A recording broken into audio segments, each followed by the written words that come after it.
الحج اشہر معلومات، حج کے مہینے سب کو معلوم ہے. ظاہر مشرکین عرب اس سے واقف تھے کہ حج کے مہینے کون سے ہیں، رمضان کے فوراً بعد والے، شوال، ذوالقعدہ اور ذوالحجہ. آج تو ہم 4 گھنٹے میں یہاں سے پہنچ جاتے ہیں نا، وہاں تو لوگ 1-1 ڈیڑھ 2 مہینے پہلے سفر شروع کرتے تھے تو پہنچتے تھے. اگر آپ کو ایون مدینے سے ہی حج کے لیے آنا ہے مکے، تو 15 دن آپ کو چاہیے اونٹ کے اوپر. اور 15 دن آپ کے دیکھیں کتنے مشکل ہوں گے، اس میں راتیں بھی تو آ رہی ہیں، رات کو پڑاؤ کرنا ہے، کتنی تکلیفوں سے آپ کو گزرنا پڑے گا. اور یہ تو ہو گیا مدینے سے آنے کے لیے. کسی نے تبوک سے آنا ہے تو اس کا تو 30-40 دن لگ گئے نا. شام سے آنا ہے، یہاں سب کانٹیننٹ سے جانا تھا تو یہ تو 4 مہینے پہلے نکلتے تھے، مشکل کام تھا نا. تو حج کی جو تیاری اور یہ سارے معاملات شروع ہو جاتے تھے رمضان کے فوراً بعد. تو اس لیے اللہ تعالیٰ نے کہا کہ حج کے مہینے سب کو معلوم ہے.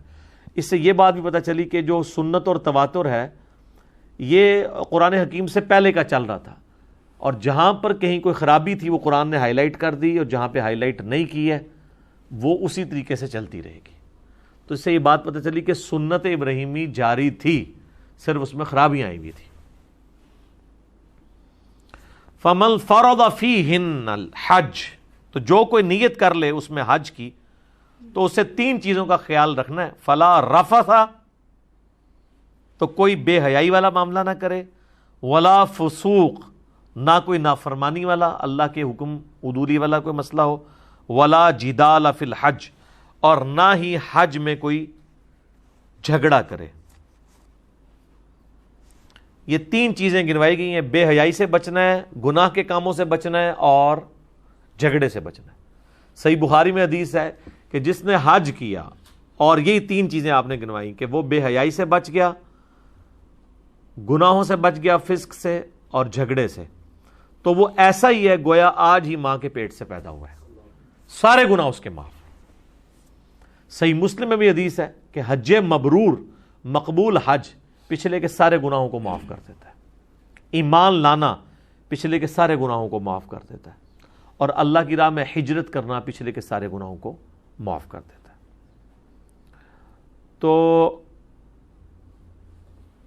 یہ تینوں کام ویسے وہاں پہ یہ یہاں دیکھنے میں آسان لگ رہے ہیں، بڑے مشکل کام ہے.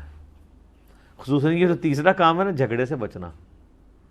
ظاہر ہے جب اتنے لوگ جمع ہوئے ہوں جس میں ہر طرح کے ایجوکیٹڈ بھی ہوں، ان پڑھ بھی ہوں، جاہل بھی لوگ ہوں، ہر علاقے کے لوگ ہوں. اب کئی علاقوں میں یعنی ٹریڈیشنز ہی ڈیفرنٹ ہوتی ہیں. بعض لوگ تو تمیز کے ساتھ کسی کو کہتے ہیں راستہ دے دو، اور کئی علاقوں میں ہوتا ہے کہ وہ خود ایسے کر کے راستہ نکلوانے کی کوشش کرتے ہیں. تو ظاہر بندے کو غصہ بھی آ جاتا ہے. اور پھر خصوصاً ان لوگوں کے لیے جن کی ذرا صحت اچھی ہوتی ہے، قد بت اونچے ہوتے ہیں، وہ چھوٹے موٹے لوگوں کو تو سمجھتے ہی کچھ نہیں ہے وہاں پہ. اب یہ جو 7-7 فٹ کے حبشی آئے ہوئے ہوتے ہیں افریقہ سے، یہ تو ہم تو ان کے آگے بالکل آپ سمجھ لیں کیڑی ہیں نا. اور اگر انڈونیشین اور ملیشین ہوں گے تو بیچارے بالکل چھوٹے چھوٹے ہوتے ہیں، وہ تو ان سے ڈرتے پھرتے ہیں. اس لیے آپ دیکھیں وہ گروپس کی فارم میں ہوتے ہیں. وہاں آپ طواف کرتے ہوئے دیکھیں نا تو آپ کو ایک طرح کے کپڑوں کے لوگ نظر آ رہے ہوتے ہیں، وہ گروپس کی فارم میں ہاتھوں میں ہاتھ ڈال کے. لیکن وہ بھی مصیبت ان کے ساتھ ڈلی ہوئی ہے، ہاتھوں میں دستانے بھی پہنے ہوتے ہیں نا، کیونکہ وہ شافیوں کے نزدیک تو بیوی کو ہاتھ لگانے سے وضو بھی ٹوٹ جاتا ہے نا، تو دستانے بھی پہنے ہوتے ہیں. دیکھ لینا تقلید کی کوئی ایک نوسط تو نہیں ہے نا، حالانکہ واضح حدیث موجود ہے کہ نہیں ٹوٹتا. تو پھر انہوں نے جو خاص قسم کی عورتیں جو ہیں انہوں نے اگر حجاب کیے ہوئے ہیں تو انہوں نے ادھر نا بڑے بڑے پھول لگائے ہوئے ہوتے ہیں. یعنی کسی نے کوئی گلابی کلر کا پھول لگایا تو پورے گروپ کے وہ گلابی کلر کے پھول ہوں گے یا یلو کلر کے ہوں گے، تاکہ اگر کوئی ادھر ادھر گھوم جائے تو وہ دیکھ لے کہ ہاں یار وہ فول پروف سسٹم کیا ہوتا ہے. اچھا یہ ضروری ہے. اور یہ زیادہ تر انڈونیشین ملیشین اس لیے کرتے ہیں، خصوصاً انڈونیشین جو ہیں وہاں باقاعدہ ٹریننگ ہوتی ہے. وہاں یہ نہیں ہے کہ جو بندہ بھی ہے کہ منہ اٹھا کے حج کرنے کے لیے چلا جائے گا. کئی سال ان کی باری نہیں آتی ہے جب تک وہ ٹیسٹ پاس نہیں کرتے ہیں. ان کی پوری ٹریننگ ہوتی ہے کہ ہاں یہ اس قابل ہے کہ اب اس کو وہاں پہ بھیجا جائے. اور پاکستان میں تو اسی وقت قابل ہو جاتا ہے بندہ جب بالکل سارے کاموں سے فارغ ہو کے بوڑھا ہو جاتا ہے نا, گھر والے بھی تنگ ہوتے ہیں, وہ کہتے ہیں چلو اب اس کو حج کرانے کے لیے بھیج دو. اور وہ بندہ جس نے نماز بھی صحیح نہیں پڑھی ہوتی, جو روزانہ 5 دفعہ پڑھنی ہوتی ہے, اس کو زندگی میں 1 دفعہ حج کرنا پڑ جائے اور وہ اس کو سیکھا ہوا نہ ہو حج اور عمرے کو, تو وہ کیسے کر سکتا ہے؟ تو آپ دیکھیں گے پھر کوئی بھی ایکٹیویٹی صحیح طریقے سے پرفارم نہیں کرتے. اس لیے میں نے ایک سٹیپ وائز وہ لیکچر ریکارڈ کروا دیا تھا, مسئلہ نمبر 54A اور B. جب بھی کوئی عمرے پہ جانے لگے اسے کہ 54A دیکھ لے, حج پہ جانے لگے تو A اور B دونوں دیکھیں, اور قبر رسول کی حاضری کے لیے 54C اور D یہ 2 دیکھ لیں. تو اللہ تعالیٰ فرما رہے ہیں کہ جو بے حیائی سے بچ گیا, گناہ کے کاموں سے اور جھگڑے سے, تو یہ یعنی اس حج وہ اصل میں کر رہا ہے. بے حیائی سے بھی بچنا مشکل ہے, ظاہر ہے کہ وہ صحیح بخاری میں حدیث ہے کہ عورتوں کا چہرہ کھلا ہوا ہوگا. اب اتنی عورتیں ہوں گی, آپ نے نگاہوں کی حفاظت خود کرنی ہے. یہ تو نہیں ہے کہ کوئی زبردستی اللہ تعالیٰ کی طرف سے آپ کی کوئی آنکھوں کی حفاظت ہو جائے گی کہ آپ کو صرف مرد ہی نظر آئیں گے, عورتیں نظر نہیں آئیں گی, یا عورتوں کو صرف عورتیں نظر آئیں گی, مرد نظر نہیں آئیں گے. گناہ کے کام, گناہ کے تو کئی ایک کام وہاں پہ ہو جاتے ہیں, لوگوں کی جیبیں کاٹ جاتی ہیں جی.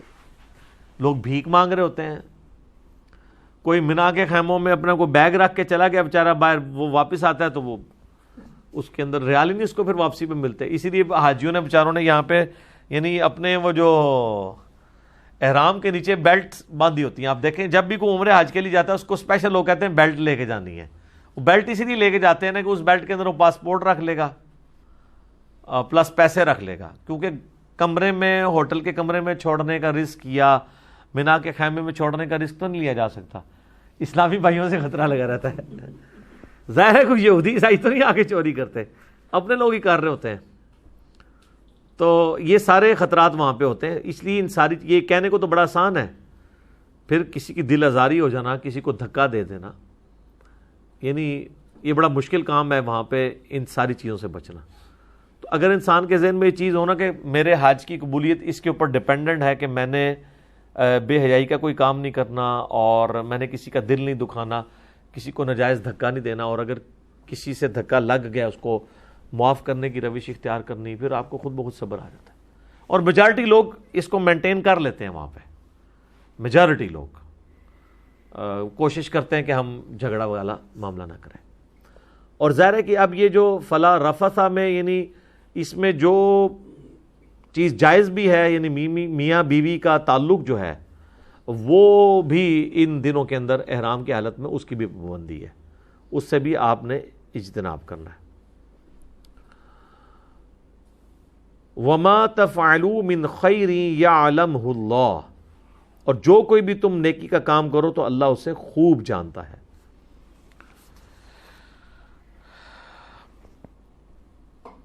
وَتَزَوَّدُوا فَإِنَّ خَيْرَ الزَّادِ التَّقْوَى, اور سفر کا توشہ بھی, زاد راہ بھی لے لیا کرو. یہ اردو میں لفظ زاد استعمال ہوتا ہے, اور سب سے بہتر زاد راہ تو تقوی ہے. وَاتَّقُونِ يَا أُولِي الْأَلْبَابِ, اور مجھ سے ڈرتے رہو اے عقل مندو. یعنی ساتھ آپ نے زاد راہ بھی رکھنا ہے. یہ نہ ہو کہ وہاں پہ جا کے آپ بھیک مانگتے رہیں, یا یہ کہ میری جیب کٹ گئی ہے. اپنا وہ وہاں پہ رہنے کا جتنا خرچہ ہے وہ اپنا ساتھ گھر سے لے کے چلے. یعنی اس سے یعنی وہ صوفیاء کے کانسیپٹ کو بھی ایک طرح سے رہبانیت کو بھی کنڈیم کر دیا گیا ہے کہ صرف توکل پہ نہیں آپ نے چلنا, اپنا زاد راہ ساتھ لے کے چلنا ہے. یعنی اگر کوئی 40 دن کے لیے جا رہا ہے تو اس کے پاس اتنی رقم یا ریسورسز ہونے چاہیے کہ 40 دن گزار سکے. اچھا, پہلے جو 8 سے 30-40 سال پہلے حج عمرے کے لیے لوگ جاتے تھے نا, وہ سارا راشن بھی ادھر سے لے کے جاتے تھے, چینی, پتی, چاول. وہاں پھر مینا میں بھی اپنا وہ پکاتے تھے, اور کئی لوگ تو چولہے بھی لے کے جاتے تھے یہاں سے. لیکن اب لوگوں کو عقل آ گئی ہے کہ یہ اس طرح کرنے سے اپنی فٹیگ کی بڑھانے والی بات ہے. کوئی خاص فرق نہیں پڑتا. ہر چیز جو جس ریٹ پہ پتی یہاں مل رہی ہے نا, اسی ریٹ پہ آپ کو وہاں پہ مل جائے گی. چینی بھی مل جائے گی.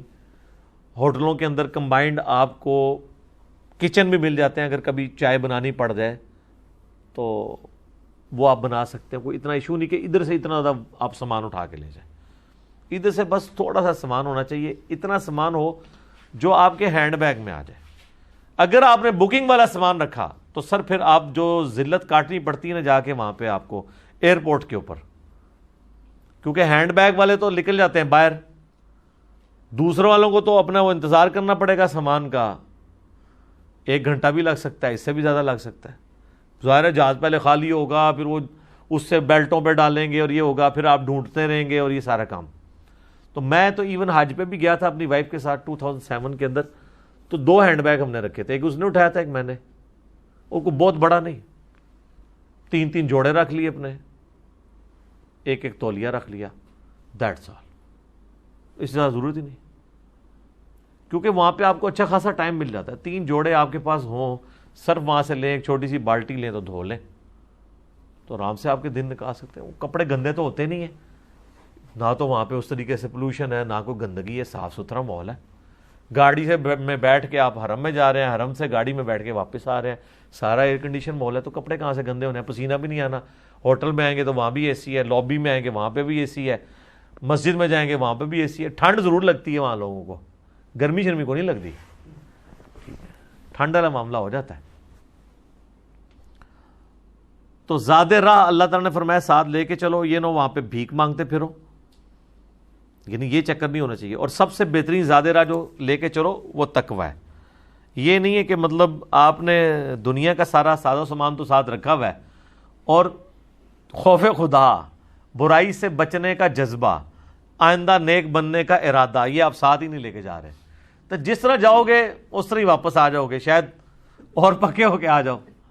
دیکھ لینا آپ کتنے بڑے بڑے اسمگلر ہیں، عمروں پہ حجوں پہ جاتے رہتے ہیں، کوئی فرق نہیں پڑتا، بلکہ جیسے ہی وہ حج عمرہ کر کے آتے ہیں نا تو مزید تیز ہو جاتے ہیں.